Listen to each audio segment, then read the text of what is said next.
Ibinato ng asawa ko ang mga resulta ng DNA test nang direkta sa aking mukha, sumisigaw na hindi kanya ang aming anak. Sa isang gabi kung saan bumubuhos ang malakas na ulan, pinalayas ako sa sarili kong bahay, ngunit laking gulat ko. Isang itim na luxury sedan ang huminto sa aking harapan at isang lalaki ang bumaba. Ang mga papeles ng annulment sa aking mga kamay ay basang-basa, natutunaw sa pinaghalong tubig-ulan at aking mga luha. Ang legal na proseso ay natapos sa isang kisap mata. Parang isang masamang panaginip na hindi ko magising-gising. Ang martilyo ng huwes ay bumagsak ng may matunog na kalabog, umaalingaw-ngaw sa buong silid at nagbibigay ng pinal na wakas sa aming 3 taong pagsasama. Ang 3 taon ay maaaring hindi mukhang isang buong buhay, ngunit higit pa iyon sa sapat upang ibigay ang buong kabataan ko at ang aking walang kupas na tiwala sa isang lalaking nagngangalang Jericho. Taglay lamang ang isang maliit na maleta at ang aking 2 taong gulang na anak na si Tala, nayakap ko ng mahigpit sa aking dibdib, pinalayas ako sa bahay na pinalamutian ko ng may labis na pagmamahal. Si Jericho ay nakatayo sa pintuan. Ang kanyang mukha ay napakalamig kaya't para siyang isang estranghero. Nagtapon siya ng ilang piraso ng pera sa aking paanan, na kumalat sa mga maputik na baha sa bangketa. Pagkatapos ay pabagsak niyang isinara ang pinto. Ang tunog ng pag-ikot ng kandado ay tila isang huling patalim, pumuputol sa anumang bakas ng pag-asa at pagmamahal na natitira pa sa akin. Ang kalangitan ng Maynila ay tila nagbubuhos ng mga timba ng tubig ng araw na iyon, isang malakas na bagyo ng Hulyo, at ang ulan ay humahampas sa aking mukha. Niyakap ko si Tala sa loob ng aking jacket, ginagamit ang aking katawan bilang panangga upang protektahan siya mula sa malamig na patak ng ulan.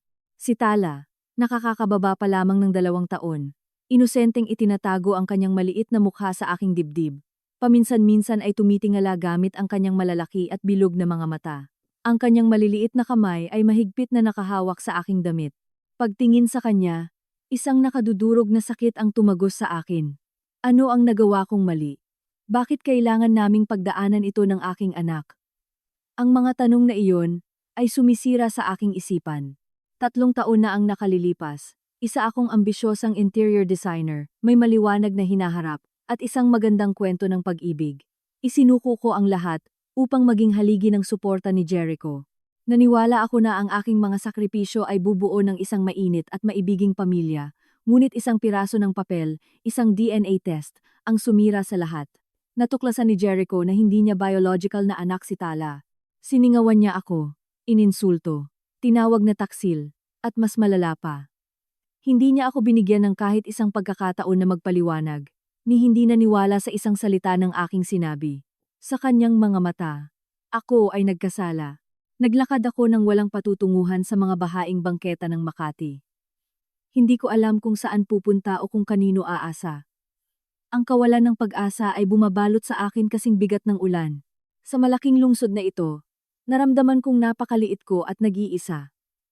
Nang maramdaman kong babagsak na ako sa gitna ng kalsada, isang eleganteng itim na Mercedes ang tahimik na huminto sa aking tabi.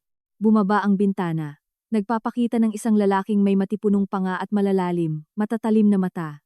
Nakasuot siya ng tailored suit at nagpapalabas ng isang kalmado, ngunit dominanteng presensya. Excuse me, ayos lang ba kayo?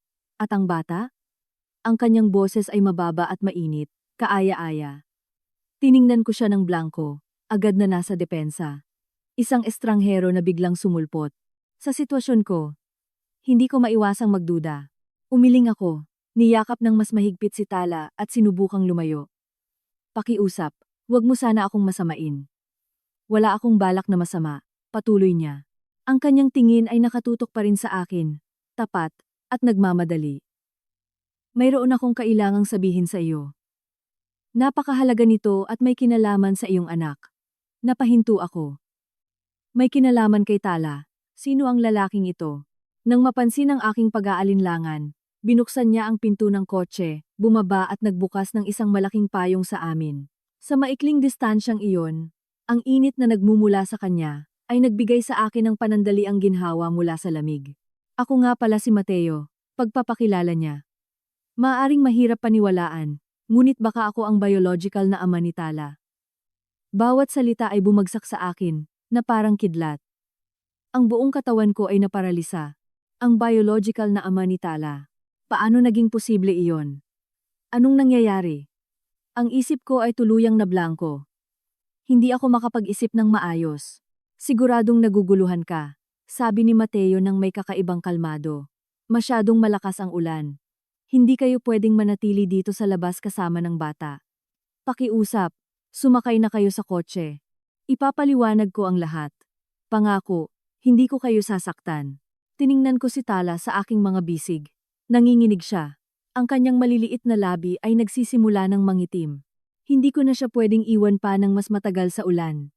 Tiningnan ko si Mateo sa mga mata, at wala akong nakitang panloloko. Sa sitwasyon ko, ano pa ba ang mawawala sa akin? Wala na akong ibang matatakbuhan. Wala akong ibang pagpipilian kundi magtiwala. Tumango ako, dala ang pinaghalong pagkalito at pagdududa. Sumakay ako sa kanyang mainit na kotse. Ang kotse ay banayad na umandar sa kalsada, naghihiwalay sa amin mula sa malamig at maingay na mundo sa labas. Sa loob ay mainit at tahimik. Maingat na inayos ni Mateo ang heater at binigyan ako ng malambot na tuwalya para patuyuin si Tala. Sa sobrang pagod, mabilis siyang nakatulog sa aking dibdib. Habang pinapanood siyang natutulog, isang walang katapusang kalungkutan ang umusbong sa loob ko. Pakiusap, makinig ka. Ngayon sasabihin ko sa iyo ang lahat. Simula ni Mateo sa matatag na boses. Sinusubukang huwag na akong mas paigtingin pa ang emosyon. Naaalala mo ba ang inyong honeymoon sa Boracay? 2 taon na ang nakararaan. Ang aking mga alaala ay biglang bumalik sa nakapanlulumong gabing iyon. Naaalala ko lamang ito sa mga malalabong bahagi. Tumango ako ng dahan-dahan, sinusubukang buuin ang mga ito. Nang gabing iyon, pinainom ka ng marami ng ex-husband mong si Jericho. Tama ba? Tanong ni Mateo. Tumango ako ulit. Naalala ko ang isang cocktail na may kakaibang lasa. Pagkatapos niyon, nagsimulang umikot ang aking paningin. Sinabi sa akin ni Jericho na may biglaang mahalagang nangyari at kailangan niyang lumabas sandali. Nagmumungkahing bumalik na ako sa suite para magpahinga. Naniwala ako sa kanya, tulad ng lagi kong ginagawa. Matapos kang bumalik sa kwarto, hindi mo kasama si Jericho. Patuloy ni Mateo. Bawat salita ay bumabagsak na parang martilyo sa aking ulo. Pumunta siya para makipagkita sa ibang tao. Ang pangalan niya ay Clara. Ang kanyang ex-girlfriend at unang pag-ibig, Clara. Isang pangalan na nabanggit minsan ni Jericho, palaging binabalewala, na parang isa lamang siyang lumang kaibigan mula sa kolehiyo. Hindi ako naghinala. Nagbuntong hininga si Mateo, habang pinapanood ang ulan na humahampas sa windshield. Si Clara ay isang babaeng napaka-ambisyosa at mapanlinlang. Hindi niya natanggap na nagtapos ang aming relasyon, at hindi rin niya matiis na si Jericho, na dati sumusunod sa kanya na parang tuta, ay nagpakasal sa iyo. Nang gabing iyon, nagsagawa siya ng isang plano. Nakipagkita siya kay Jericho, at kasabay nito ay tinawagan ako. Sinasabing may mahalaga siyang sasabihin sa akin. Nilaro niya kaming dalawa. Nagsimulang tumibok ng mabilis at walang kontrol ang aking puso. Isang masamang plano ang unti-unting nabubunyag. Nalasing niya ako, tulad ng ginawa ni Jericho sa iyo. Pagkatapos ay ibinigay niya sa akin ang numero ng iyong hotel room. Nagsisinungaling at sinabing iyon ang kanyang kwarto. Sa sobrang lasing ko, at wala sa sarili, pumasok ako sa maling kwarto. Nanlamig ang aking dugo. Ang mga nagkalat na piraso ng aking alaala ay biglang nagkabit-kabit. Naalala ko ang gabing iyon, sa isang malabo at mabigat na estado. Naramdaman kong may pumasok sa kwarto, at naramdaman ko ang init ng isang estranghero sa aking tabi. Ngunit sa sobrang pagod at lasing ko, inakala kong si Jericho lang iyon na bumalik. Nang magising ako kinabukasan, mag-isa na ako sa kama. Ang aking mga damit ay medyo magulo, ngunit suot ko pa rin. Hindi ko ito binigyan ng pansin. Inisip ko na nakatulog lang ako ng mahimbing. Kaya pala, hindi ko matapos ang aking sasabihin. Isang buhol ang namuo sa aking lalamunan. Alam ko kung gaano kasama pakinggan ito, sabi ni Mateo, nakatingin sa akin, nang may mga matang puno ng pagkakasala. Kinabukasan, nang magising ako sa ibang kwarto at napagtanto ko ang aking pagkakamali, na-shock ako. Hindi ko man lang alam kung sino ka, ngunit naintindihan kong nakagawa ako ng isang hindi mapapatawad na pagkakamali. Umalis ako sa isla kaagad. Tumigil siya sandali bago nagpatuloy. Ngunit kamakailan lang, nakita ko nang hindi sinasadya ang isang larawan ng kasal niyo ni Jericho sa internet. At nalaman kong ikaw ang babae ng gabing iyon. Nang mag-imbestiga ako ng kaunti pa, nalaman kong nagkaroon ka ng anak na babae. Nang kuwentahin ko ang mga buwan, hindi ko maiwasang maghinala sa katotohanan. Ang kanyang kwento ay lubos na kakatwa, at gayunpaman, sinasagot nito ang bawat isa sa mga tanong na nagpapahirap sa aking kaluluwa. Ganap nitong ipinapaliwanag kung bakit ipinakita ng DNA test na hindi anak ni Jericho si Tala. Hindi ko siya pinagtaksilan. Ako rin ay isang biktima. Bakit? Bakit mo lang sinasabi ito sa akin ngayon? Tanong ko ng may nanginginig na boses. Nag-alangan ako ng mahabang panahon, tapat na pag-amin ni Mateo. Hindi ko gustong sirain ang iyong kasal. Naisip kong dalhin ang sikretong ito sa aking libingan. Ngunit pagkatapos ay nalaman kong iniwan ka ni Jericho dahil sa bata at pinalayas ka sa kalsada. Hindi ako makapanatiling nakahalukip-kip na lamang. Hindi ko hahayaang magdusa kayo ng aking anak dahil sa isang bagay na hindi mo naman kasalanan. Ang mga luha ay muling pumatak sa aking mga pisngi. Ngunit sa pagkakataong ito hindi sila luha ng kawalan ng pag-asa. Sila ay luha ng purong galit, ng pait sa katotohanan. Ako ay malupit na nalinlang ng lalaking minahal ko at pinagkatiwalaan. Ang DNA test na ipinakita sa iyo ni Jericho ay siguradong minanipula, matatag na sabi ni Mateo. Malamang inayos niya ang lahat para magkaroon ng makatarungang dahilan para mapupuksa ka. Gumawa tayo ng bagong test na ganap na malinaw. Gusto kong patunayan na ang sinasabi ko ay totoo. At mas mahalaga, para linisin ang iyong pangalan. Tiningnan ko si Tala na natutulog. Mayroon siyang malapad na noo at matangos, pinong ilong. Palagi kong iniisip na kamukha ko lang siya. Ngunit ngayon, pag tinitigan ko siyang mabuti, nakikita ko ng malabo ang mga katangian ng lalaking nakaupo sa aking tabi. Wala akong ibang pagpipilian upang malaman ang katotohanan, upang mabawi ang hustisya para sa akin at sa aking anak, kailangan kong magtiwala sa kanya. Sige. Sa wakas ay sinabi ko gamit ang pinakamatatag kong boses. Gawin natin ang DNA test.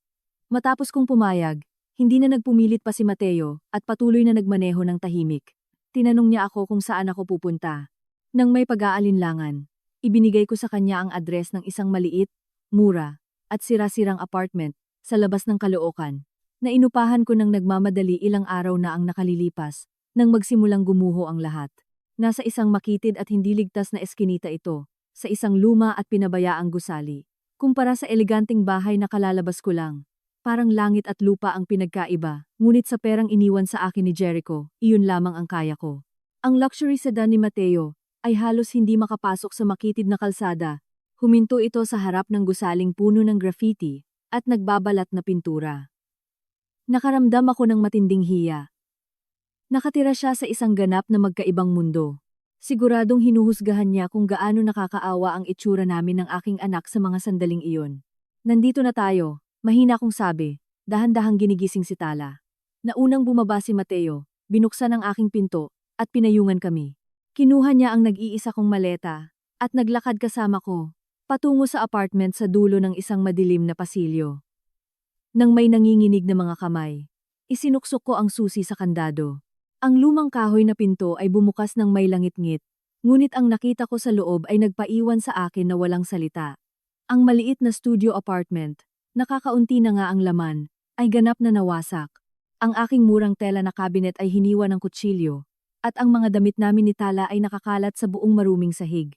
Isang maliit na kahon ng mga alaala, kung saan ko tinago ang unang ultrasound ni Tala at ang kanyang hospital bracelet ay sira at walang laman.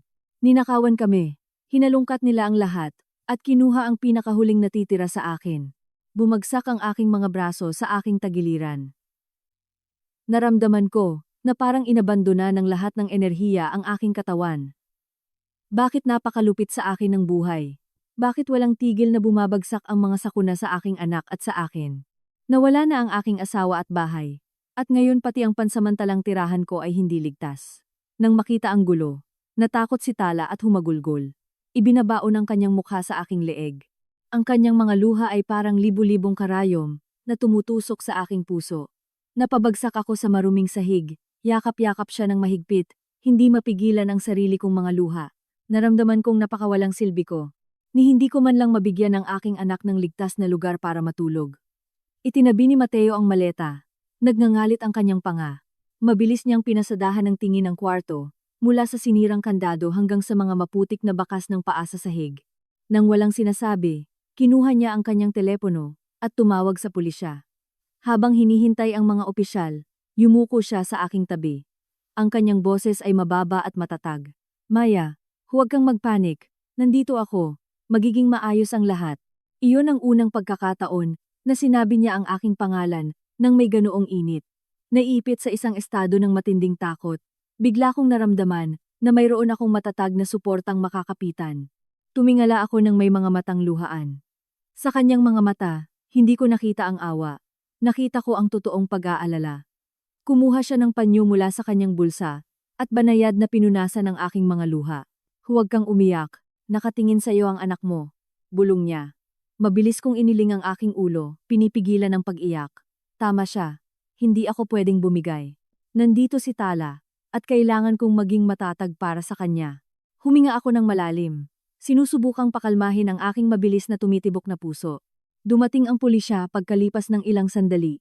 Kumuha ng mga larawan, at naitala ang aking salaysay. Ngunit mula sa kanilang walang interes na saloobin.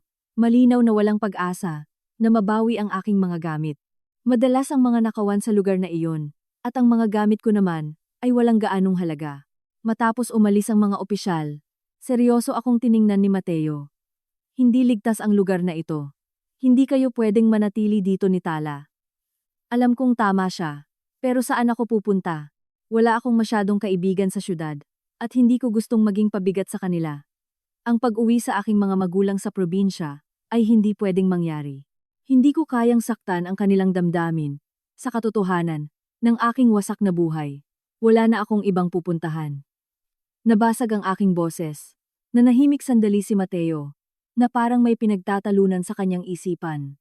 Sa wakas, tumingin siya ng diretso sa aking mga mata, at gumawa ng isang alok na hindi ko kailanman inakala. Pumunta muna kayo sa bahay ko pansamantala. Sinabi niya sa isang matatag, at hindi natitinag na tono. Kahit hanggang makuha lang natin ang mga resulta ng DNA, at makahanap ng isang ligtas at permanenteng lugar, kung saan kayong dalawa pwedeng tumira. Tiningnan ko siya ng lubos na nagulat. Titira sa kanyang bahay. Ilang oras ko pa lang, nakikilala ang lalaking ito. Maaaring siya ang ama ni Tala. Ngunit para sa akin, isa pa rin siyang estranghero. Paano ko tatanggapin ang ganitong bagay, nang ganoon kadali? Hindi, mabilis akong umiling gamit ang aking mga kamay.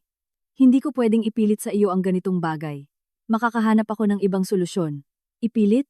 Kumunot ang noo ni Mateo. Sa tingin mo ba makakatulog ako, nang mahimbing alam kong kayo ng bata ay nasa isang lugar na katulad nito?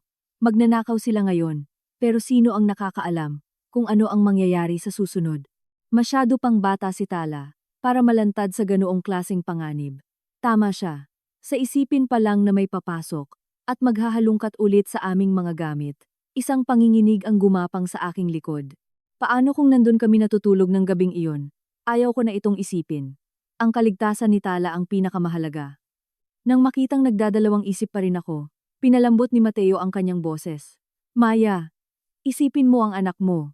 Alam kong matatag at mapagmataas kang babae, pero pakiusap, isantabi mo muna ang iyong pride kahit sandali lang. Ituring mo itong ginagawa mo para sa aking anak. Hindi ako uupo lang, at manunood na nagdurusa ang aking anak. Ang aking anak, sinabi niya ang dalawang salitang iyon, nang napakanatural at may responsibilidad na umabot sa kailaliman ng aking puso. Tama siya. Kung talagang siya ang ama ni Tala, may karapatan siya at responsibilidad na protektahan siya. At ako, bilang kanyang ina, ay dapat gawin ang pinakamabuti para sa kanya. Tiningnan ko ang nawasak na kwarto at saka si Tala, na humihikbi pa rin sa aking mga bisig. Kailangan niya ng isang mainit at ligtas na kama. Hindi isang lugar kung saan kahit sino ay pwedeng sirain ang pinto anumang oras. Sa wakas, nang may malaking pagsisikap, tumango ako. Sige, magpapakupkop kami sa iyo. Napabuntong hininga ng maluwag si Mateo, na parang isang malaking pasanin ang naalis sa kanyang balikat.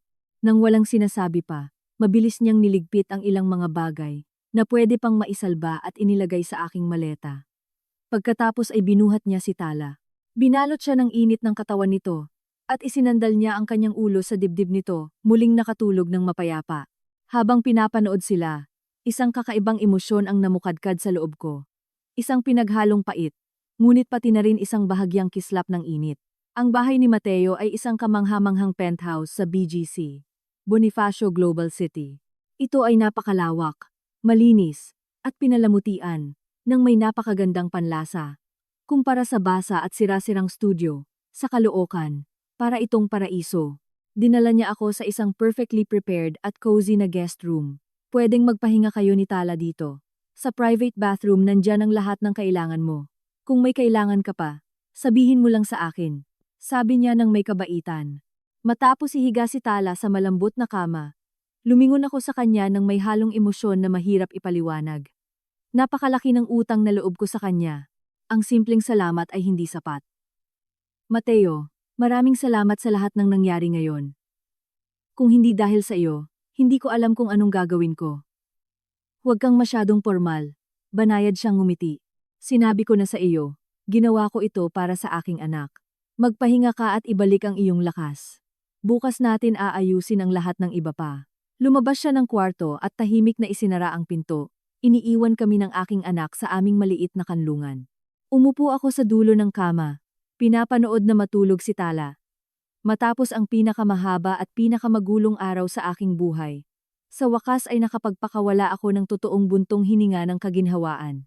Ang hinaharap ay patuloy na nakakatakot na walang katiyakan. Ngunit kahit paano sa gabing iyon ay ligtas ang aking anak. Humiga ako sa kanyang tabi.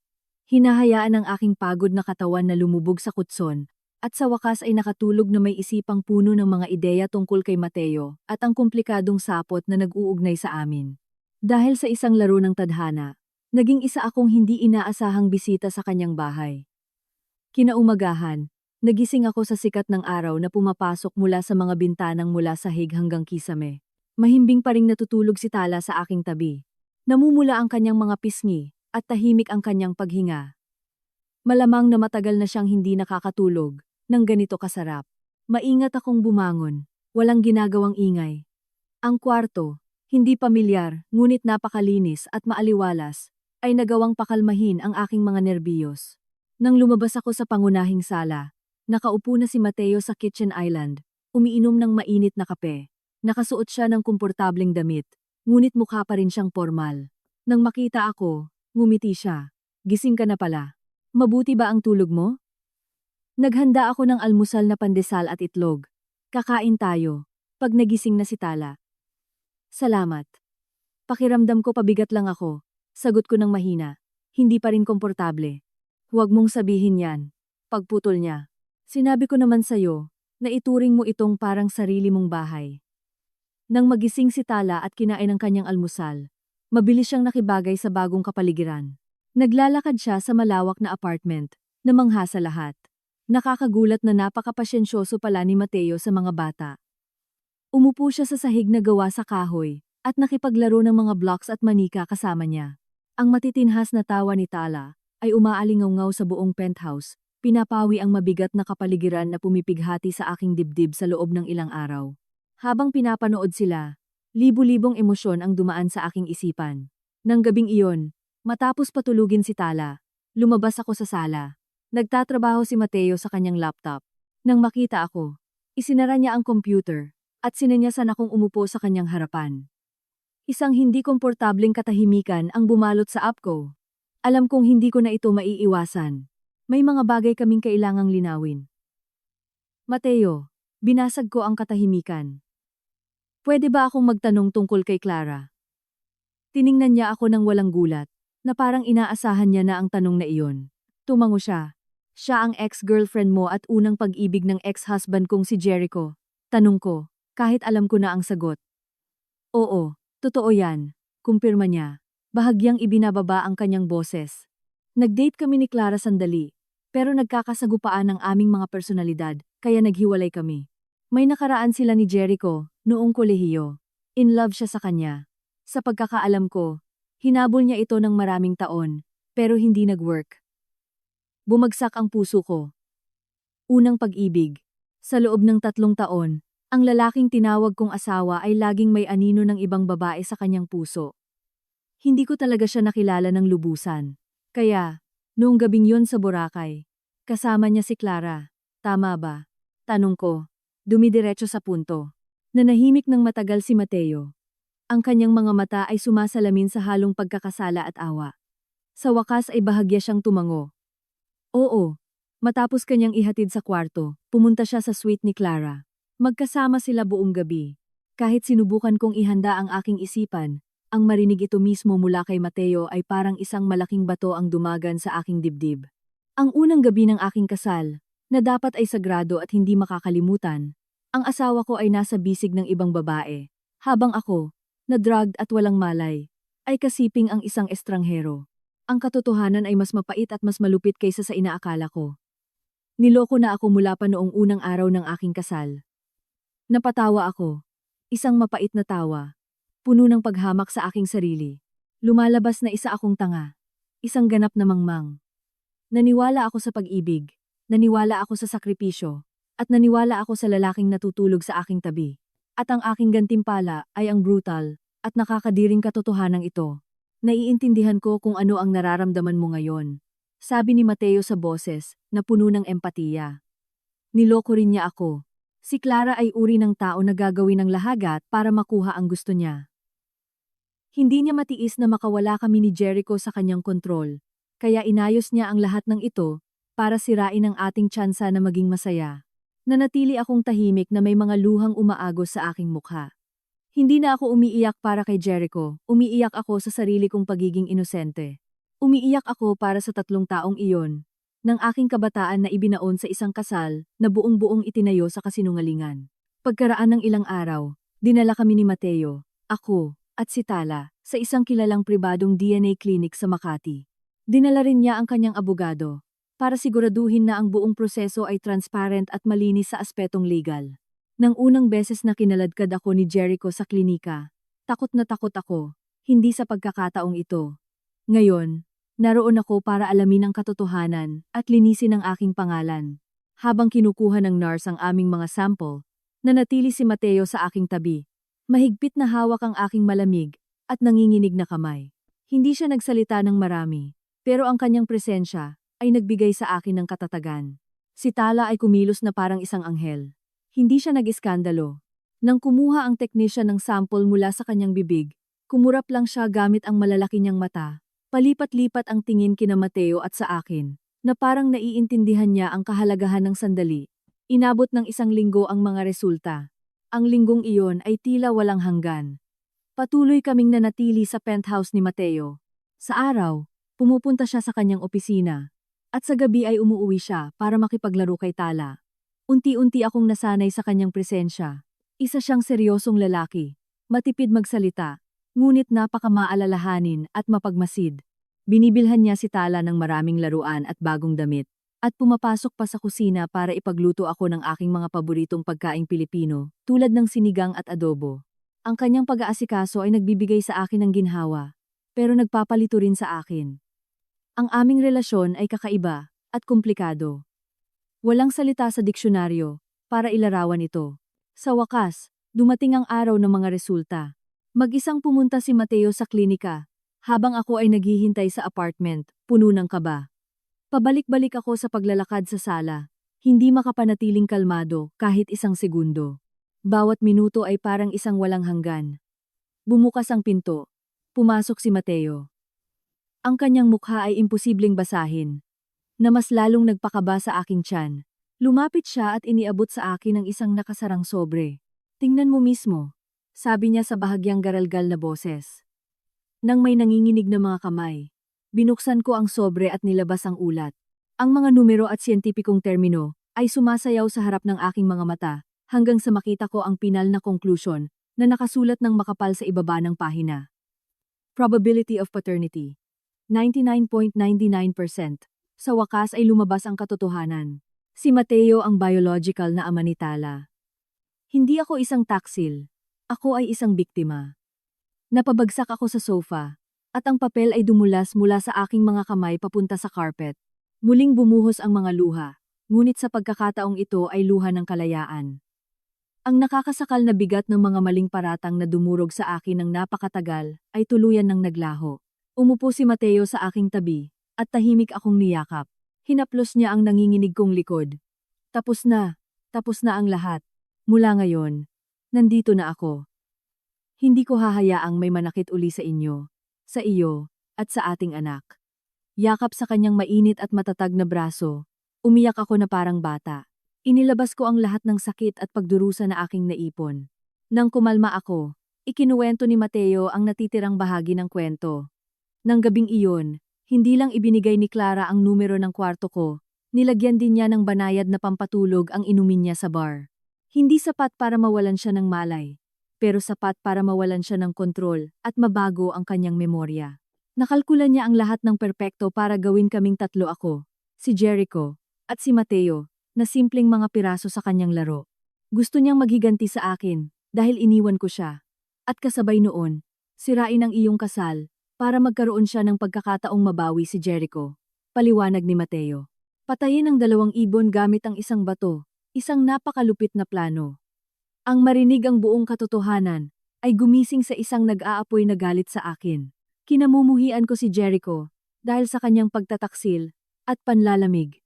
Kinamumuhian ko si Clara, dahil sa kanyang kasamaan at manipulasyon. Silang dalawa ang sumira sa aking buhay, at inipit kami ng aking anak sa sulok, ngunit hindi na ako nag-iisa. Kahit paano, mayroon na ngayong responsableng ama si Tala, na tunay na nagmamalasakit sa kanya. Matapos malaman ang mga resulta ng DNA, naging mas magaan ang pakiramdam ng aking puso. Katotohanan ang naging gamot na nagpagaling sa aking mga sugat. Gayunpaman, matapos ang panandaliang ginhawa, lumitaw ang isang bagong pag-aalala. Hindi ako pwedeng umasa kay Mateo, magpakailanman. Kahit na siya ang ama ni Tala, at trinato niya kami nang may pag-aalaga, kailangan kong suportahan ang aking sarili. Ang pride ko bilang isang babae ay hindi pumayag na maging permanenteng pabigat ako. Nagpasya akong ipagpatuloy ang aking karera bilang isang interior designer, na ipinatigil ko ng 3 taon. Hindi lang ito para sa pera para palakihin ang aking anak, ito ay para mabawi ang aking pagkatao, aking hilig, at ang kumpiyansang nawala sa akin. Habang naghahapunan, sinabi ko kay Mateo ang aking plano. Hindi siya nagulat. Nakinig siya ng tahimik, tumango, at inalok ang kanyang buong suporta. Alam kong sasabihin mo yan. Gawin mo kung ano ang magpapasaya sa'yo. Palagi kitang susuportahan. Sabihin mo lang kung kailangan mo ng tulong. Labis akong naantig sa kanyang pag-unawa. Kinabukasan, nagsimula akong maghanap ng trabaho. Binuksan ko ang luma kong laptop, at pinunasan ang alikabok na naipon sa paglipas ng panahon. Ang makita ang mga luma kong disenyo sa screen, ay nagpaalala sa akin kung sino ako dati, isang bersyon ko na puno ng ambisyon. Ngunit nang suriin ko ang LinkedIn at mga job offer, bumagsak ang aking sigla. Ang pangangailangan ng merkado ay tumaas ng husto. Humihingi sila ng kaalaman sa mga bagong rendering programs at management tools na halos hindi ko alam. 3 taon na nakatuon, ng buong buo sa pagiging ina ang nag-iwan sa akin. Gumugol ako ng 1 buong linggo para i-update ang aking mga skills, nanonood ng mga tutorial ng mga bagong programa, at tuluyang inayos ang aking portfolio. Mas mahirap ito kaysa sa inakala ko. May mga gabi na gusto kong isara ng malakas ang laptop dahil sa inis, ngunit nakaupo sa kitchen island. 2:00 ng madaling araw, nakatingin sa pasilyo kung saan natutulog si Tala, nagngangalit ako ng ngipin, at nagpatuloy. Lahat ng ito ay para sa kanya.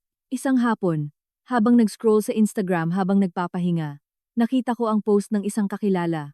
Isang carousel iyon ng mga larawan, mula sa isang marangyang party sa Tagaytay, at naroon sila.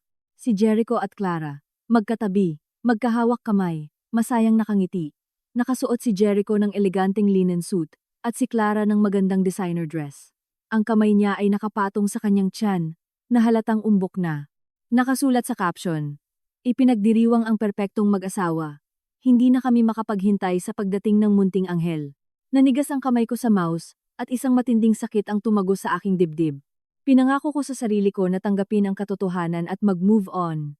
Ngunit ang makita silang nag-enjoy sa kaligayahang binuo, mula sa kabuuang pagkawasak ng aking buhay at sa aking anak, ay naging dahilan upang hindi ko mapanatili ang kalmado. Nasa kanila ang lahat, pag-ibig, pera, at ngayon ay isang sanggol. Habang ako naman, nawala ang lahat sa akin. Nang may umiikot na tiyan, mabilis kong isinara ang browser. Ngunit ang larawang iyon ay naiwan sa aking isipan. Ang galit at kawalang katarungan ay nagsimulang kumulo sa loob ko. Iyon ang naging pinakamalaki kong motibasyon. Kailangan kong umasenso. Kailangan kong patunayan sa kanila na kahit wala si Jericho, mabubuhay kami ni Tala ng maayos, mas higit pa sa maayos. Pinunasan ko ang aking mga luha at taglay ang bagong determinasyon Nagsimulang magpadala ng mga resume sa lahat ng dako. Matapos ang 2 linggong patuloy na pagsisikap, sa wakas ay nakatanggap ako ng tawag para sa interview sa isang design studio sa Ortigas. Isa itong maliit na ahensya, pero ng mga sandaling iyon, isa itong malaking liwanag ng pag-asa. Bukod pa roon, ayaw ko nang ipagpatuloy ang pagtira sa penthouse ni Mateo. Ang pride ko ang nagtutulak sa akin tungo sa malayang buhay. Kahit pa mga hulugan iyon ng pagbabalik sa isang maliit na apartment sa Quezon City. Pinagsama ang kaunti kong ipon, at ang perang iginigiit ni Mateo, na ibigay sa akin para kay Tala, nakahanap ako ng bago at simpleng apartment sa isang mas tahimik at ligtas na lugar. Gusto kong patunayan kay Mateo na kaya kong alagaan ang sarili kong buhay. Nang sabihin ko sa kanya na lilipat na ako, agad siyang tumutol. Bakit nagmamadali ka? Dito ka na muna hanggang makuha mo ang trabaho at makatanggap ng ilang sweldo. Delikadong tumira mag-isa sa labas. Hindi ako pwedeng patuloy na umasa sa'yo, matatag kong sagot.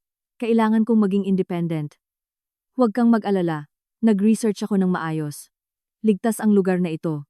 Dahil alam niyang hindi niya mababago ang isip ko, nagbuntong hininga si Mateo at tinanggap ito. Tinulungan niya akong mag-impake at lumipat sa bagong lugar. Maliit lang ang apartment, pero pagkatapos itong ayusin, mukha itong maayos at nakakaaliw. Ang makita ang bunga ng sarili kong pagsisikap ay nagbigay sa akin ng maliit na pakiramdam ng kaligayahan. Iyon ang magiging tunay na simula ng bagong buhay para sa akin at sa aking anak. Sa unang gabi sa bagong apartment, matapos patulugin si Tala, naiwan akong mag-isa sa katahimikan. Pakiramdam ko malaya ako, pero medyo malungkot din. Bandang 11:00 ng gabi, habang naghahandang matulog, nakarinig ako ng kakaibang ingay sa labas ng pinto. Isang mahinang tunog ng bakal ito, pero sa ganap na katahimikan ng gabi, nakakatakot ang lakas nito. Tumigil ang puso ko. Pinigilan ko ang aking hininga at nakinig. Nariyan na naman. Bakal laban sa bakal. Eksaktong tunog iyon ng isang taong sinusubukang sirain ang kandado. Nanlamig ang dugo ko. Isa na namang tangkang pagnanakaw sa umano'y ligtas na lugar na ito. Tumakbo ako sa kama at kinuha si Tala na mahimbing pa ring natutulog. Sa nanginginig na kamay, kinuha ko ang aking telepono. Nang walang pag-iisip, ang unang taong pumasok sa isip ko ay si Mateo. Tinawagan ko ang number niya. Nanginginig ang aking mga kamay na halos mabitawan ko ang telepono. Isang ring pa lang at sumagot na siya. Maya, anong nangyari? Ang kanyang boses ay mababa at kalmado. Mateo, may taong sinusubukang buksan ang pinto ko. Nababasag ang boses ko sa takot. Kumalma ka. Ilak mo ng mabuti ang kandado at ang kadena.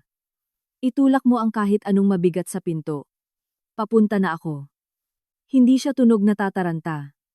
Ang kanyang mga tagubilin ay mabilis at matatag. Ginawa ko ang eksaktong sinabi niya. Hinihila ang kaisa-isang mabigat na desk na meron ako para harangan ang pinto. Biglang huminto ang ingay sa labas. Mukhang nalaman ng kung sino man na iyon, nagising ako, at umalis na siya. Pero ang takot sa loob ko ay hindi nawala. Sumiksik ako sa isang sulok. Yakap si Tala. Ang mga mata ay nakatutok sa pinto.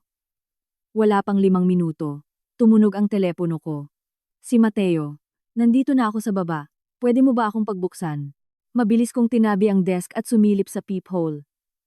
Siya nga. Nakapagbuntong hininga ako ng maluwag at binuksan ang pinto. Agad siyang pumasok na nagmamadali. Mabilis na iginala ang tingin sa buong lugar na may pag-aalala. Nang makita niyang ayos lang kami ni Tala, lumambot ang kanyang ekspresyon. Ayos ka lang ba? Nasaan ang lalaki? Hindi ko alam. Tingin ko narinig niya akong nakikipag-usap sa telepono at tumakbo. Sagot ko na nanginginig pa rin. Pagkatapos, may isang bagay na pumasok sa isip ko. Napakabilis niyang dumating. Hindi ka panipaniwalang kabilis. Ang penthouse niya sa BGC ay hindi bababa sa 25 minutong biyahe mula Quezon City. Kahit walang traffic. Tiningnan ko siya nang may paghihinalang lumalaki sa loob ko. Paano ka nakadating ng ganoon kabilis? Nanahimik si Mateo. Ang kanyang tingin ay naging komplikado.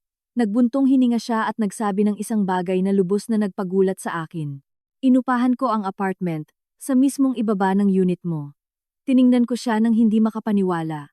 Hindi ako makatulog, alam kong kayo lang mag-isa rito ng bata.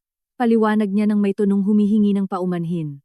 Pagkatapos mong pirmahan ang kontrata, Kinontak ko ang may-ari at inupahan ang apartment sa ibaba, para lang mabantayan at maprotektahan ko kayo kung kinakailangan. Inilabas niya ang kanyang telepono, at ipinakita sa akin ang digital na kontrata. Iisang address iyon at nakasulat ang pangalan niya bilang nangungupahan. Napakabilis ng lahat. Hindi ko alam kung magagalit ako dahil binabantayan niya ako o lubos na maaantig sa kanyang sobrang pag-aalala. Inayos niya ang lahat ng tahimik para lang makasiguro sa aming kaligtasan. Pakiusap, huwag kang magalit, banayad niyang sinabi. Nag-alala lang talaga ako at tingnan mo ang nangyari. Nakita mo sa sarili mong mga mata. Hindi kayo ligtas dito ng mag-isa. Mag-impake ka na. Babalik tayo sa bahay ko. Kapag nandoon ako, walang makakahawak ulit sa iyo o kay Tala. Tiningnan ko ang mukha niyang puno ng pag-aalala at naalala ko ang takot na naramdaman ko ilang minuto pa lang ang nakakaraan. Hindi ako makatanggi. Ang aking pride at ang pagnanais na maging independent ay tuluyang gumuho sa harap ng kaligtasan ng aking anak. Tumango ako ng tahimik, tinatanggap muli ang kanyang mga kondisyon. Matapos ang nakakatakot na gabing iyon, kailangan kong bumalik sa penthouse ni Mateo sa BGC. Ngayon, hindi na ako masyadong hindi komportable o nakokonsensya. Ang kaligtasan ni Tala ang nauuna at ang matinding pag-aalala ni Mateo ang nagpaunawa sa akin na ang pagtanggap sa kanyang tulong ay kinakailangan.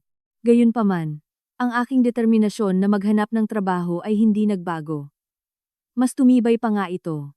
Ayaw ko nang maging isang taong mahina at laging pinoprotektahan.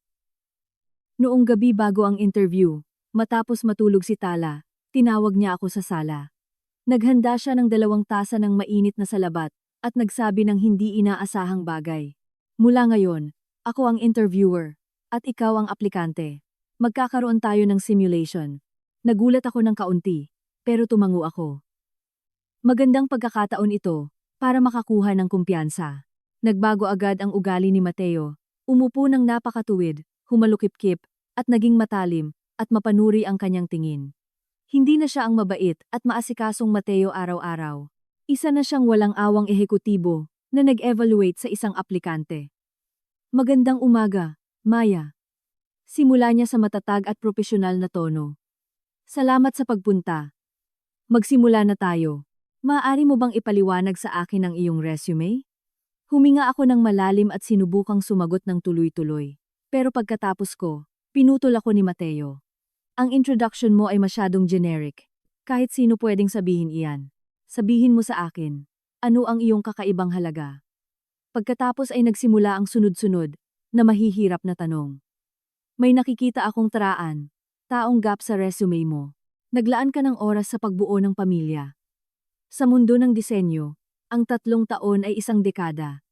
Patuloy na nagbabago ang trends. Hindi mo ba naisip na napag-iwanan ka na? Paano mo kami makukumbinsi na makakapagbigay ka ng magandang output sa unang araw pa lang? Ang tanong na iyon ay direktang inatake ang pinakamalaki kong insecurity. Nagpanik ako sandali, ngunit nagpakatatag ako at naalala ang aking mga pinaghandaan. Ipinaliwanag ko kung paano ako nag-aral mag-isa, ang mga bagong programang natutunan ko, at ang mga proyektong idinevelop ko para manatiling updated. Bahagyang tumango si Mateo, ngunit hindi tumigil. Bakit ka nakipaghiwalay? Ang hindi matatag na personal na buhay ay makakaapekto sa iyong performance. Kailangan namin ng mga empleyadong 100% committed. Ang tanong na iyon ay parang saksak sa puso. Masyado itong nanghihimasok, napaka-personal. Nanigas ako. Naramdaman ko ang pagkawala ng kulay sa aking mukha. Nang makita ang aking reaksyon, agad na binitawan ni Mateo ang kanyang role. Tumayo, at lumapit sa akin, na puno ng pagsisisi ang boses. Pasensya na. Ayaw kitang saktan. Pero ang totoo ay may mga interviewer na ganyan ka-agresibo. Susubukan nilang i-pressure ka ng mga ganyang klaseng tanong. Gusto kitang ihanda para hindi ka ma-mental block o masaktan sa isang totoong interview. Naintindihan ko ang intensyon niya. Inihahanda niya ako para sa pinakamasamang sitwasyon. Tumango ako ng tahimik, nagpapasalamat sa kanyang pagiging tapat. Kung tatanungin ka ng ganyan, patuloy niya at muling umupo. Ngayon sa mas malambot na tono, hindi mo kailangang magbigay ng personal na detalye. Ilipat mo ang usapan sa propesyonal na paraan. Sabihin mong ayos na ang personal mong buhay, hindi nito maaapektuhan ang trabaho mo. At sa katunayan, Ang bagong yugto mo ay nagbibigay sa'yo ng mas maraming motibasyon para mag-focus at lumago. Gawin mong pruweba ng iyong lakas ang kahinaan mo. Nang gabing iyon, nag-practice kami ng maraming oras. Tinuruan ako ni Mateo kung paano buuin ang aking mga sagot, kung paano i-highlight ang aking mga lakas, at kahit paano makipagnegosasyon sa sweldo. Mahigpit niyang sinusuri ang bawat pagkakamali, ngunit hindi sinisira ang aking kumpiyansa. Lubos akong namangha sa kanyang talino at karanasan. Dahil sa kanya, unti-unting bumalik ang kumpiyansa ko. Pakiramdam ko handa na ako. Kinaumagahan, isinuot ko ang modernong blazer at pantalon na tinulungan akong piliin ni Mateo. Palagi niyang sinasabi na ang imahe ay kalahati ng laban. Siya mismo ang naghatid sa akin sa ahensya sa Ortigas. Ipinapaalala sa huling pagkakataon na manatiling kalmado at magtiwala sa aking sarili. Pagpasok ko sa meeting room, hindi na ako natatakot. May 3 interviewer, at ang kanilang mga tanong ay katulad ng mga tinanong sa akin ni Mateo, lalo na tungkol sa 3 taong wala ako sa merkado. Salamat sa paghahanda. Sumagot ako ng may kumpiyansa, lohika, at kalinawan. Ipinakita ko ang mga ideyang binuo ko, at ipinaliwanag kung paano ang 3 taon bilang ina ay nagturo sa akin ng time management, problem solving, at empathy, mga pangunahing kasanayan sa pakikitungo sa mga kliyente. Nang matapos ang interview, ang creative director, isang eleganteng babae sa edad na 50s, ay binigyan ako ng isang ngiting nasisiyahan. Salamat, Maya. Tatawagan ka namin. Lumabas ako ng gusali na parang ang gaan ng pakiramdam, na parang nakalutang. Ano man ang resulta, ibinigay ko ang lahat. Laking gulat ko, sakto pagdating ko sa MRT station. Tumunog ang telepono ko, mula sa Human Resources. Hi Maya, gusto naming ialok sa'yo ang posisyon bilang junior designer. Pwede ka bang magsimula sa Lunes? Ang panimulang sweldo ay 60,000 pesos kada buwan. Nawalan ako ng hininga. Isang agarang alok, 60,000. Hindi ito sweldo pang CEO, pero para sa isang taong 3 taong hindi nagtrabaho, nagbibigay ito ng pagpapatunay, kalayaan, at labis na kaligayahan. Tinawagan ko agad si Mateo. Nang marinig ang aking tuwa, naging kasing saya ko rin siya. Ang galing. Alam kong magagawa mo. Kailangan natin itong i-celebrate ngayong gabi. Pumili ka ng kahit anong restaurant. Ako ang taya. Masaya akong pumayag. Matapos ang napakaraming mahihirap na sandali, sa wakas ay makakangiti na ako ng may pagmamalaki. Gusto kong pasalamatan si Mateo, ang lalaking naging suporta ko sa lahat ng oras. Nang gabing iyon, dinala niya kami ni Tala sa isang magandang rooftop restaurant ng isang luxury hotel sa BGC, na may nakamamanghang tanawin ng lungsod. Ang kapaligiran ay napaka-elegante. Nagdalawang isip ako ng kaunti nang makita kung gaano ito kamahal. Ngunit tumawa si Mateo at sinabing deserve ko iyon.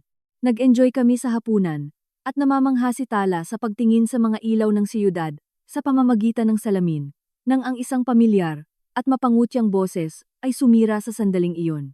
Aba, tingnan niyo kung sino ang nandito. Ang ex-sister-in-law ko, hindi ba? Wala pang 5 minutong hiwalay, at nakahanap ka na agad ng bagong sponsor. At sa isang lugar na ganito, nakikita kong tumaas ang level mo. Lumingon ako. Napakaliit talaga ng mundo. Si Clara. At sa kanyang tabi, halatang hindi komportable, ay si Jericho. Nawala agad ang saya. Nawala ng lasa ang pagkain. Nakaangkla ang braso ni Clara sa braso ni Jericho. Nagpapakita ng mayabang na kumpiyansa. Tiningnan niya ako mula ulo hanggang paa. Nang may pag-insulto. Halata na ang kanyang tiyan. Parang nasa 4 o 5 buwan na. Siya ay nagniningning. Nasisiyahan. Umiwas ng tingin si Jericho sa akin. Mukha siyang hindi komportable, nahihiya. Malinaw na hindi niya inasahan na makikita ako roon, at lalo na ang makasama ang isang tulad ni Mateo. Hindi man lang natinag si Mateo, kalmadong ibinaba ang tinidor, at tumingala kay Clara. Sa isang kisap mata, ang kanyang ekspresyon ay naging sobrang lamig. Hello, Clara. Matagal na tayong hindi nagkita. Nang marinig ang kanyang boses, parehong nanigas sina Clara at Jericho. Kitang-kitang nagulat si Clara. Malinaw na hindi niya nakilala na ang lalaking kasama ko ay ang kanyang ex-boyfriend. Ang mayabang na ngiti sa kanyang mukha ay nawasak. Sinabi ni Clara, "Anong ginagawa mo kasama niya?" Inimbitahan kong maghapunan ng ina ng aking anak. Kalmadong sagot niya. Ngunit ang bawat salita ay bumagsak na parang matinding suntok. Sadyang idiniin niya ang ina ng aking anak. habang inilalagay ang kanyang braso sa sandalan ng aking upuan bilang isang malinaw na pag-akto ng proteksyon. Nanigas si Jericho. Nawala ang lahat ng kulay sa kanyang mukha. Tiningnan niya ako, pagkatapos si Mateo, at pagkatapos si Tala, na naguguluhang nakatingin sa eksena. Malinaw na sinusubukan niyang iproseso ang katatanggap lang niyang balita. Nanahimik sandali si Clara, ngunit agad na nabawi ang nakagawian niyang kayabangan. Napatawa siya ng mapang-uyam. Ah, kaya pala ang bilis mong pumirma sa annulment, Jericho. Lumalabas na may nakatago na siyang iba sa buong panahong ito. Mateo, isa ka talagang santo. Pinalalaki ang iniwan ng ibang lalaki. Ang kanyang mga salita ay purong lason. Naramdaman kong nag-aapoy ang mukha ko sa galit at hiya. Tumayo ako, handang sagutin siya, ngunit nahanap ng kamay ni Mateo ang akin sa ilalim ng mesa. Banayad na pinipisil ito upang ipahiwatig na kumalma ako. Dapat mong ingatan ang sinasabi mo, Clara. Hindi na kalmado ang boses ni Mateo. Matalim na ito na parang patalim, lalo na sa kalagayan mo ngayon. Tumigil siya sandali, bago magpatuloy. At tungkol sa kung sino ang nagpapalaki kanino. Sa tingin ko alam na alam niyo ni Jericho kung paano iyon gumagana. Binigyan niya si Jericho ng nakakatusok na tingin, puno ng kahulugan. Sa ilalim ng tinging iyon, nanginig si Jericho, at agad na iniyuko ang kanyang ulo. Namula si Clara sa galit, ibinuka ang kanyang bibig para sumagot, pero mahigpit na hinawakan ni Jericho ang kanyang braso. Tama na, Clara. Umalis na tayo. Huwag kang gumawa ng eksena dito. Bulong niya ng may pagkadiin. Malinaw na desperadong makaalis sa sitwasyong iyon. Binigyan ako ni Clara ng huling tingin na puno ng puot, bago hinayaang kaladkarin siya patungo sa exit. Nawala ang kanilang mga figura, sa likod ng mabibigat na pinto ng restaurant. Ang hangin sa aming mesa ay naging mabigat, halos hindi makahinga. Tuluyang nasira ang hapunan. Pagkatapos nilang umalis, nawalan na ako ng gana. Ang mga salita ni Clara ay tumutusok sa aking dibdib na parang mga bubog. Alam ko ang katotohanan. Nasa akin ang DNA results para patunayan ito. Pero ang pagharap sa kanyang kawalang hiyaan, sa kanyang kalupitan, ay patuloy na nakakasakit ng labis. Ang pagmamalaki para sa aking bagong trabaho ay lubos na natabunan ng kahihiyan.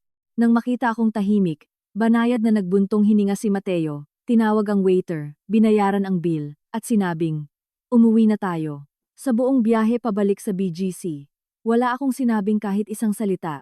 Nakatingin lang ako sa bintana na walang talagang nakikita. Malabo ang paglipas ng mga ilaw, ngunit nakulong ang aking isip sa isang loop.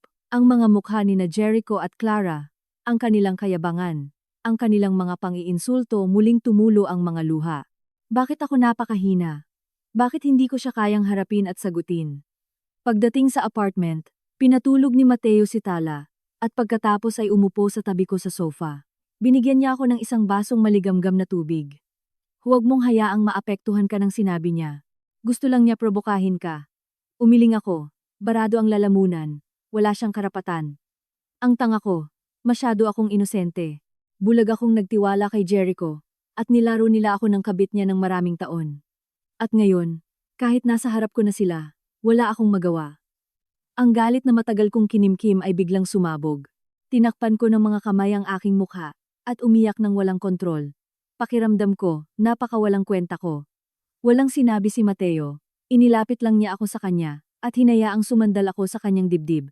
Banayad niyang hinaplos ang aking buhok. Isa itong tahimik na pag-alo, pero nagbigay ito sa akin ng napakalaking lakas. Hindi ka tanga, sinabi niya sa wakas sa malalim at banayad na boses. Mabuti kang tao, dahil tinatrato mo ang iba, nang may katapatan. Iniisip mong ganoon din ang gagawin nila. Ang problema ay wala sa iyo, kundi sa mga taong sinamantala ang kabutihan mo para saktan ka. Tumigil siya bago magpatuloy, at hindi ka mahina. Mag-isa mong dinala ang pagbubuntis, nanganak, tiniis ang pagtataksil at pag-abandona, at patuloy pa rin na lumaban. Ang babaeng may kakayahang gawin iyon, ay hindi mahina. Mas matatag ka, kaysa sa inaakala mo. Ang kanyang mga salita ay parang mainit na tubig, sa nanlalamig kong puso. Iyon ang unang pagkakataon, na walang taong nakakita sa akin bilang isang tanga, kundi bilang isang matatag. Tiningnan niya ako ng walang awa, kundi may paggalang. Pagkatapos ay naging seryoso ang kanyang ekspresyon. Tungkol sa nakaraan namin ni Clara. Matagal na iyong tapos. Bago pa ang nangyari sa Boracay. Wala na talagang namamagitan sa aming dalawa. Gusto kong linawin iyon para hindi ka na magduda. Nagtatakda siya ng matatag na hangganan. Sinisiguradong hindi ko mararamdaman na isinantabi ako o na hindi ako komportable. Ang kanyang emotional intelligence ay labis na umantig sa akin. Tiningnan ko siya.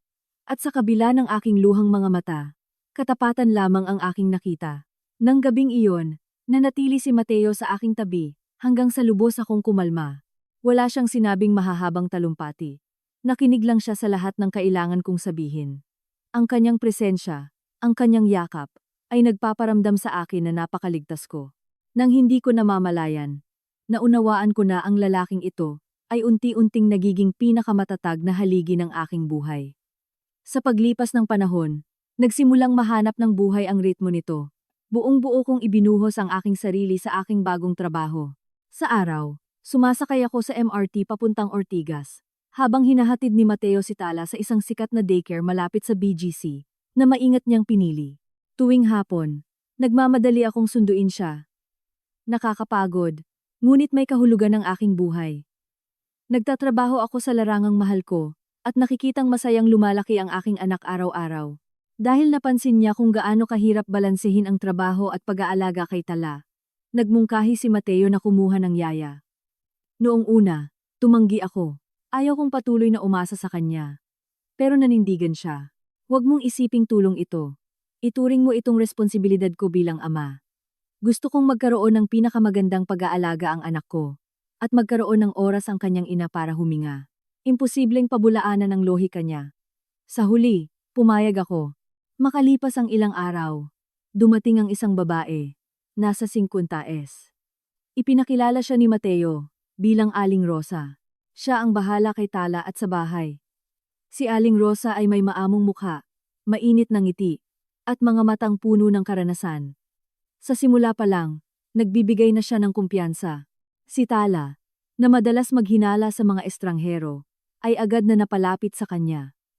Masaya siyang nagbabubbles, at mabilis na inilahad ang mga braso, patungo kay Lola Rosa.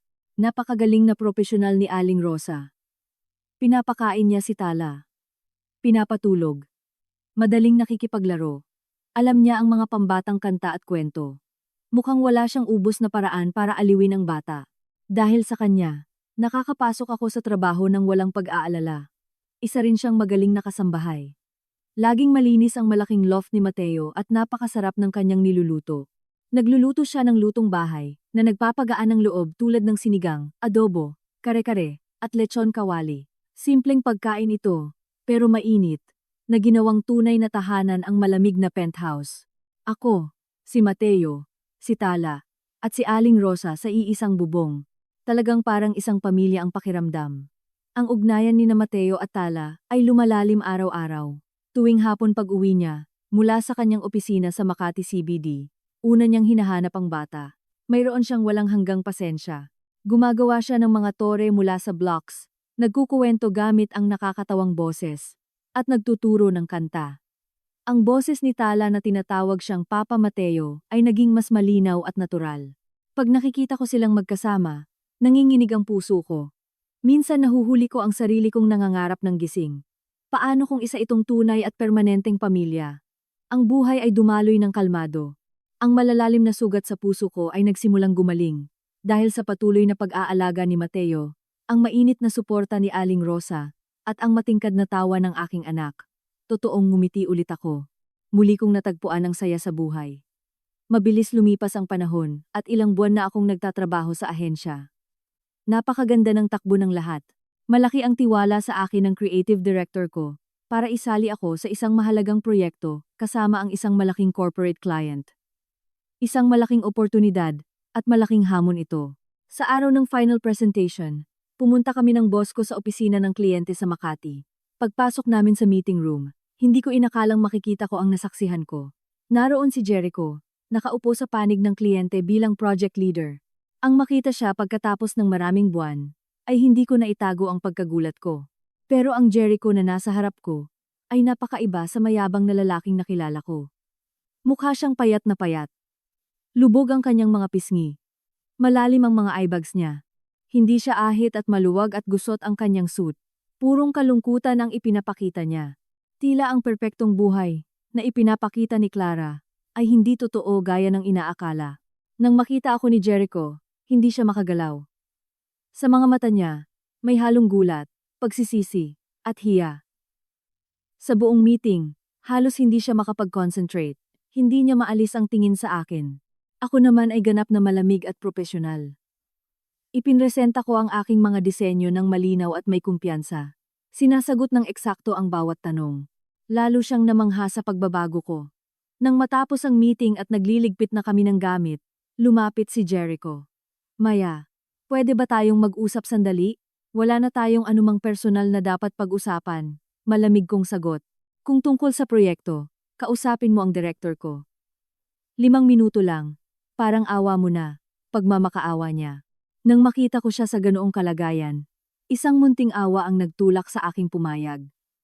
Pagkatapos ng lahat, naging mag-asawa kami.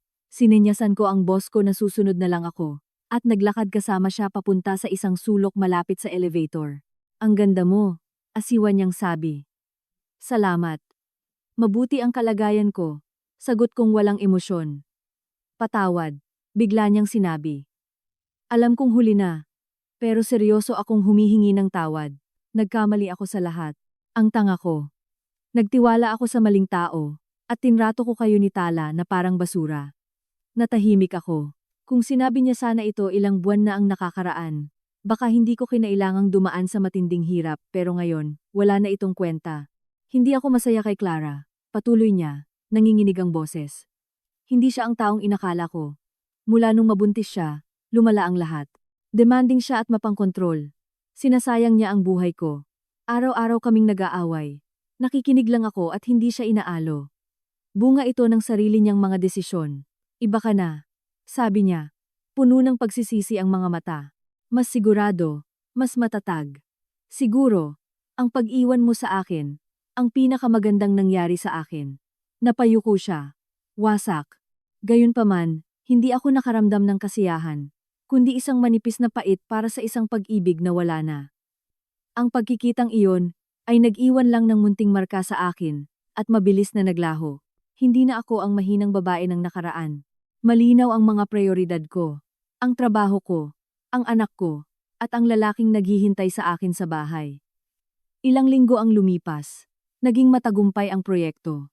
Para ipagdiwang, nag-organisa ang kliyente ng isang malaking party sa isang eksklusibong function hall at inimbitahan ang buong team. Alam kong nandoon si Jericho at ayaw ko sanang pumunta, pero hindi ako pwedeng lumiban sa isang mahalagang kaganapan. Alam ito ni Mateo, at nangakong susunduin ako pagkatapos. Tulad ng inaasahan, nandoon si Jericho sa party. Mas masama pa ang itsura niya. Mag-isa siya sa isang sulok, sunod-sunod na umiinom ng baso ng whiskey. Hindi sumipot si Clara buong gabi. Hindi inalis ni Jericho ang tingin niya sa akin na may desperadong ekspresyon. Tuluyan ko siyang binaliwala. Nang matapos ang party, lumabas ako sa lobby para hintayin si Mateo. Bigla na lang lumitaw si Jericho, napasuray-suray sa likod ko. Lasing na lasing siya. Maya, sandali, utal niyang sabi. Hawak ang braso ko. Lasing ka na. Umuwi ka na, sabi ko. Sinusubukang makawala. Hindi ako lasing. Sigaw niya. Mas hinigpitan ang hawak. May kailangan akong sabihin sa'yo. Isang malaking sikreto. Kailangan mo itong marinig. Mas lalo akong naasiwa sa kilos niya. Sakto namang huminto ang Mercedes ni Mateo sa harap ng entrance. Bumaba siya ng kotse, at nang makita ang sitwasyon, tumigas ang ekspresyon niya. Mabilis siyang lumapit, inalis ang kamay ni Jericho sa braso ko, at pinrotektahan ako sa pamamagitan ng paglalagay sa akin sa likod niya. Anong sa tingin mo ang ginagawa mo? Mababa at mapanganib ang boses niya. Nanigas si Jericho, pero ang alak ang nagpalakas ng loob niya. Napatawa siya ng malakas na walang kontrol. Tingnan niyo kung sino ang dumating. Ang perpektong bayani. Ang galing! Sasabihin ko sa inyong dalawa. Nakakatawa to, seryoso. Yumuko siya paharap at sumigaw ng isang bagay na nakapagpanigas sa akin. Ang batang dinadala ni Clara, hindi akin. Nanigas ang buong katawan ko. Hindi ako makapaniwala sa naririnig ko. Anong sinasabi mo?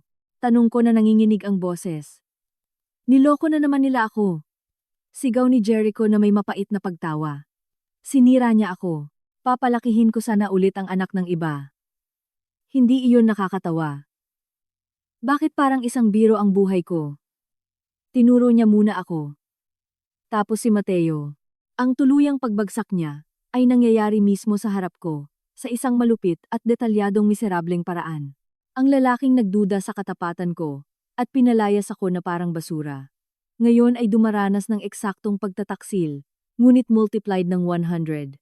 Sa sandaling iyon, bumaba ang bintana sa likod ng Mercedes at dumungaw si Tala, nagising dahil sa sigawan. Mama? Papa Mateo? Ang matamis at malinaw na boses ng anak ko ay tumagos sa tensyon na parang preskong hangin. Ngumiti si Mateo, naglakad papunta sa kotse, tinanggal ang seatbelt niya, at binuhat siya. Niyakap niya siya ng may pagmamahal. At nang muling sabihin nito ang papa, dahan-dahan siyang lumingon kay Jericho, na parang nanigas pa rin. Diretsyong tiningnan ni Mateo si Jericho sa mga mata. Ang boses niya ay malinaw, matatag, at hindi matitinag. Hindi lang ito para kay Jericho, para itong deklarasyon sa buong mundo. Oo, ako ang ama ni Tala, ang tunay niyang biological na ama. Pagkatapos, gamit ang bakante niyang braso, inakbayan niya ng mahigpit ang aking mga balikat, at ito ang pamilya ko. Maliwanag ba sa'yo, Jericho? Bawat salita ay parang pukpok ng martilyo na dumurog sa kaunting natitirang pride ni Jericho. Umatras siya ng ilang hakbang. Ang mga mata niya ay tuluyang nawala sa focus habang nakatingin sa pamilyang nasa harap niya. Pagkatapos, pasuray-suray, tumalikod siya at naglakad palayo sa kalsada. Sa ilalim ng mga ilaw, ang kanyang anino ay mukhang malungkot, talunan, at walang kwenta. Habang pinapanood ko siyang umalis, magulo ang isip ko. Ang baluktot na plano ni na Jericho at Clara, para sirain ako ay nagtapos sa pinakaperpektong kabalintunaan. Nang gabing iyon, ang imahe ni Jericho na wasak, at ang matatag na pahayag ni Mateo ay paulit-ulit sa aking isipan. Habang pauwi, gising si Tala, kaya hindi na ako nagtanong. Pero pagdating sa penthouse, at nang patulugin ni Aling Rosa si Tala, hindi ko na napigilan pa. Umupo ako sa tapat ni Mateo sa sala at tinitigan siya. Anong nangyari kina Jericho at Clara? Ikaw ba ang gumawa ng lahat ng iyon? Hindi nagulat si Mateo. Nanahimik siya ng ilang segundo, at dahan-dahang tumango. Oo, naghinala na ako, pero ang marinig ito mismo mula sa kanyang bibig ay nagpabilis ng tibok ng puso ko. Alam kong matalino si Mateo, pero hindi ko inakalang ganun siya ka-calculating. Bakit? Tanong ko na may bahagyang panginginig ng boses. Bakit mo gagawin ang ganitong bagay? Tumayo si Mateo. Naglakad papunta sa bintana, at tahimik na tumingin sa syudad. Nagbuntong hininga siya ng mahaba. Dahil naglakas loob silang saktan ka. Mababa, malamig, at puno ng matinding emosyon na hindi ko pa nakikita sa kanya. Hindi ako pwedeng tumunganga lang na nakikita ang mga taong umapak sa'yo, na patuloy sa buhay nila, na parang walang nangyari. Kailangan nilang magbayad. Lumingon siya sa akin. Simple lang. Ginamit ko ang sarili nilang mga kahinaan laban sa kanila. Tumigil siya sandali bago magpatuloy. Si Clara ay isang babaeng ambisyosa at materyoso. Hindi siya bumalik kay Jericho dahil sa pag-ibig. Bumalik siya dahil sa kanyang pera at estilo ng buhay. Pagkatapos ay ipinaliwanag niya ang lahat. Kumuha siya ng isang gwapo at nakakabatang lalaki na magpapanggap bilang isang tech millionaire para akitin si Clara. Pinangakuan siya ng lalaking iyon ng mas marangyang buhay. Bagay na hinding-hindi maibibigay ni Jericho. Sa sobrang ambisyon niya, hindi nagtagal, ay bumigay siya. Patuloy ni Mateo ng may sobrang lamig. Nakipagrelasyon siya, sa likod, ni Jericho. Ang batang dinadala niya ay sa lalaking iyon. Napahinto ang paghinga ko. At sinigurado kong malalaman ni Jericho ang katotohanan. Sa eksaktong sandali na pinakamasakit ito, dagdag niya. Gusto kong maramdaman niya ang parehong pagtataksil, parehong kahihiyan, parehong kawalang magawa na naramdaman mo. Ang plano niya ay perpekto, tumpak, mapanira, at walang awa. Nakaramdam ako ng kilabot sa aking katawan. Hindi ka ba natatakot? Mahinang tanong ko. Hindi ka ba natatakot na isipin kong nakakatakot kang tao dahil sa ginawa mo? Lumapit si Mateo at umupo sa tabi ko. Hinawakan niya ang mga kamay ko. Mainit ang mga ito gaya ng dati. Oo, natatakot ako. Pag-amin niya, nakatingin sa akin ng may lambing. Ang pinakamalaking takot ko ay ang layuan mo ako dahil dito. Tumigil siya. Pero hindi pwedeng hindi ko gawin ito.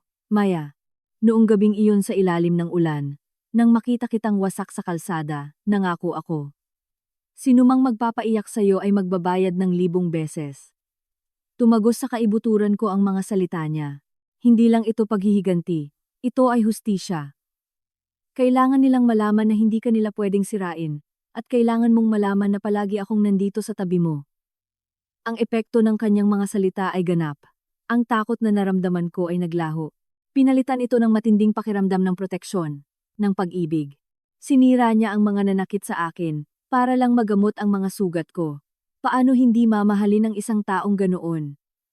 Nang walang sinasabi, niyakap ko siya ng mahigpit. Sa sandaling iyon naintindihan ko, na buong-buo na siyang nagmamay-ari sa aking puso. Ang mga bagyo ng nakaraan, ay sa wakas, ay naiwan na. Ang aming buhay ay nagsimulang makahanap ng isang magandang kalmado.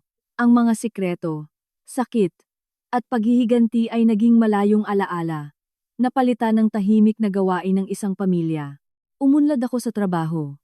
Ibinuhos ni Mateo ang bawat libreng oras kay Tala.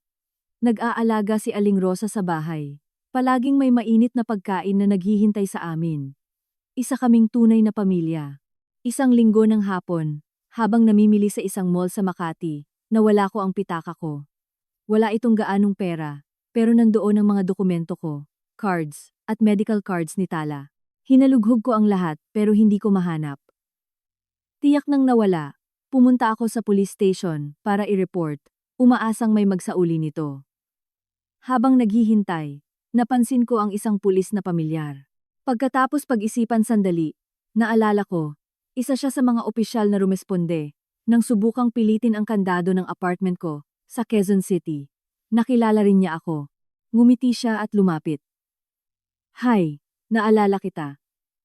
Nakatira ka sa Quezon City ilang buwan na ang nakakaraan, tama ba? Oo. Tama. Sagot ko na may ngiti. Ang ganda mo ngayon. Mas masaya kaysa huling pagkikita natin, sabi niya. Mukhang inayos niyo ng asawa mo ang mga bagay-bagay, no? Kumunot ang noo ko sa pagkalito. Inayos ang mga bagay-bagay? Ano pong ibig ninyong sabihin? Tumawa ng mahina ang pulis at mahinang tinapik ang counter. Sige na. Hindi mo na kailangang mahiya. Mahal na mahal ka talaga ng asawa mo. Alam mo na, ang pagpapanggap ng break-in, at ang pagpupuyat buong gabi para lang takutin ka at pauwiin sa kanya matapos ang away. Dedikasyon yun. Sa susunod na mag-away kayo, mas mabuting pag-usapan nyo na lang. Baka atakihin kayo sa puso niyan. Bawat salita na sinabi niya, ay parang kidlat, na tumagos sa isip ko. Nanigas ako ng tuluyan. Pinagpanggap na nakawan? Tinakot ako para bumalik sa bahay? Anong sinasabi niya? Sorry, ano pong ibig ninyong sabihin? Hindi ko po maintindihan. Tanong ko, sinusubukang panatilihin ang composture ko. Yung gabi na tumawag ka, dahil sa attempted robbery, paliwanag ng pulis ng natural. Pagdating namin, kadarating din ng asawa mo. Pagkatapos, nilapitan niya ako, at inamin ang lahat. Sabi niya nakatira kang mag-isa sa isang delikadong lugar, na hindi mo siya kinakausap dahil nag-away kayo, at binayaran niya ang kaibigan niya, para pakialaman ang kandado, at magpanggap na magnanakaw para takutin ka at mapilitang umuwi at tumira sa kanya. Tumigil siya at nagkibit balikat. Humihingi siya ng pasensya dahil inabala kami. Pero dahil mukhang in love kayo, binigyan na lang namin siya ng warning at pinalampas ang nangyari. Ang kwento ay malinaw, napakalinaw. Nakatayo lang ako. Pakiramdam ko ay nasuntok ako. Nang gabing iyon, ang gabi na sumira sa determinasyon kong maging independent, ay isang palabas. Ang unang tunay na pagnanakaw. Sa miserableng apartment. At pagkatapos, ay ang pekeng pagtatangka sa bagong lugar.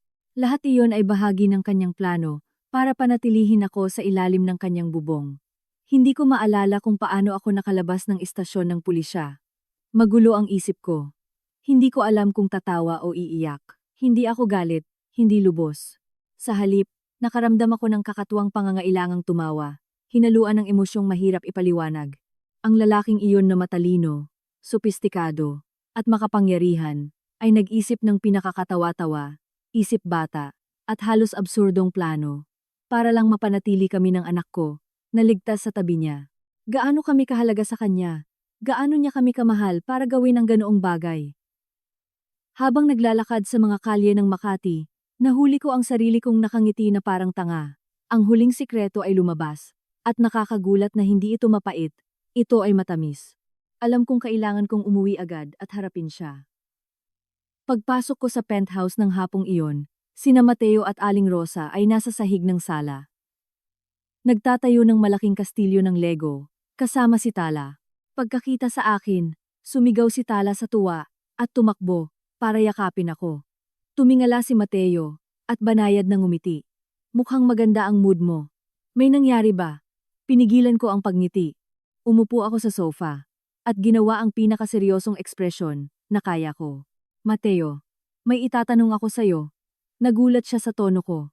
Sumenyas siya kay Aling Rosa, nadalhin si Tala sa kwarto. Tapos ay umupo siya sa harap ko. Ano yun? Pumunta ako sa police station ngayon, sabi ko, nakatitig sa kanya. May nakasalubong akong pulis. Kinuwentuhan niya ako ng napakagandang kwento. Sa isang iglap, nakita ko ang panik sa mukha niya, pero mabilis niya itong itinago. Anong kwento? Tungkol sa isang napaka-devoted na asawa. Dahan-dahan kong sabi. Lumipat ang asawa niya. Naisip niyang delikado ang lugar. At dahil hindi siya kinakausap nito matapos ang away, kumuha siya ng tao para magpanggap ng nakawan, at takutin ito para umuwing muli sa kanya. Tumigil ako. Sa tingin mo, matalinong plano ba yon? Direkta ko siyang tiningnan sa mga mata. Nawala ang ngiti ni Mateo. Nanahimik siya ng ilang segundo. Umiwas siya ng tingin. Alam niyang hindi na niya ito maitatago. Sa wakas, nagbuntong hininga siya. Patawad, bulong niya. Alam kong hindi iyon ang tamang paraan, pero hindi ko alam ang gagawin. Natatakot ako para sa kaligtasan mo. Hindi ako makatulog na alam kong kayo lang ni Tala. Kailangan ko kayong malapit sa akin, para protektahan kayo. Ang ekspresyon niya ay tunay na nakokonsensya. Hindi ko na napigilan ang pagkaseryoso. Napahalakhak ako ng malakas. Isa ka talagang baliw. Ang talino-talino mo pero paano mo naisip ang ganoong katawa-tawang bagay? Nang makita niyang hindi ako galit, napabuntong hininga sa ginhawa si Mateo. Lumapit at umupo sa tabi ko. Hawak ang kamay ko. Kung iyon ang paraan para makasama ko kayo, gagawa ako ng mas masahol at absurdong bagay. Nagkatinginan kami at pareho kaming nagsimulang tumawa. Ang lahat ng hindi pagkakaunawaan, sikreto, at mga nakatagong plano ay tuluyan ng lumabas sa liwanag. Gumuho ang huling hadlang sa pagitan namin. Biglang nagbago ang ekspresyon niya. Naging seryoso siya ng tuluyan. Dahan-dahan niyang pinisil ang kamay ko. Maya, ang boses niya ay bumaba at puno ng emosyon. Nagsimula tayo sa pinakamagulong paraan. Marami na tayong pinagdaanan. Pero binago ninyo ni Tala ang buhay ko. Puno ninyo ng liwanag ang bakanteng espasyo. Alam kong hindi ako perpekto. Nakagawa ako ng mga absurdong bagay. Pero ang pag-ibig ko sa'yo at sa anak natin ay wagas. At pagkatapos, lumuhod siya sa harap ko. Naglabas ng maliit na blue velvet na kahon. At binuksan ito. Sa loob, isang diamanteng singsing ang kumikinang sa ilalim ng liwanag ng paglubog ng araw. Mabilis ang tibok ng puso ko. Puno ng luha ang mga mata ko. Will you marry me? Tanong niya. Hayaan mo akong alagaan kayo. Bumuo tayo ng tunay at matatag na pamilya. Kasama si Tala, hindi ako makapagsalita. Tumango na lang ako habang umiiyak. Inilahad ko ang kaliwa kong kamay at isinuot niya ang singsing sa daliri ko. Tumayo si Mateo at masidhi akong hinalikan. Bahagyang bumukas ang pinto at sumilip sina Aling Rosa at Tala sa eksena. Nagsimulang pumalakpak si Aling Rosa at tumakbo si Tala para yakapin kami. Sa malalaking bintana, papalubog ang araw sa Manila Bay, nilalagyan ng syudad ng kulay ginto at orange. Isinandal ko ang ulo ko sa balikat ni Mateo. Pinapanood ang anak kong tumatawa sa bisig ni Aling Rosa. Tapos na ang mga bagyo. At mula sa sandaling ito, mayroon na lamang isang tahimik at magandang buhay kasama ang mga taong pinakamamahal ko sa mundo.